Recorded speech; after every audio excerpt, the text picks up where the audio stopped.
ఎవడికి వాడు నిలబడ్డాడంతే. నా పక్కన 1000 రథాలు ఉన్నాయని చెప్పుకోవడానికి కుదరదు. ఇప్పుడు అన్నాడు, పద కర్ణుడి దగ్గరికి అన్నాడు. రథం కర్ణుడి దగ్గరికి ఎడుతోంది.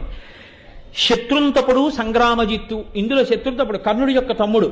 ఆయన నా అన్నగారి మీదకి ఎడతావా అని అర్జునుడి మీదకి యుద్ధానికి వచ్చాడు. ఒక బల్లెం తీసి ఒక్క పోటు పొడిచి ఆయన్ని బాణం వేసి ఒకడిని చంపేశాడు. చంపేసి కర్ణుడికి ముందు రథాన్ని పెట్టాడు. పెట్టి కర్ణుడితో అంటున్నాడు, సభల పలుకు దీవు సరిలేరు నాకని ఇది రణంబు వచ్చే ఎల్లవారి కరుగవచ్చు దీన బెరచోట రజ్జైనా ఇట్లు పూరగింపు నగున ఇచట. నువ్వు సభలన్నిటిలో చెప్తుంటావు, అర్జునుడెత్తవాడు, నేను అలా చేస్తా ఇలా చేస్తా అర్జునుడిని పడగొడతానని చెప్తావు. అక్కడ మాట్లాడుతుంటావు, ఇక్కడ మాట్లాడడానికి కుదరదు. చేతలలో చూపించు. నువ్వో నేనో ఎవరు మన ఇద్దరిలో శౌర్యం కలిగిన వాడో తేలిపోయే రోజు వచ్చింది. నీకు ధైర్యం ఉంటే నిలబడి నాతో యుద్ధం చెయ్యి అని. నువ్వు ఇవాళ ఏ ఫలితాన్ని అనుభవించ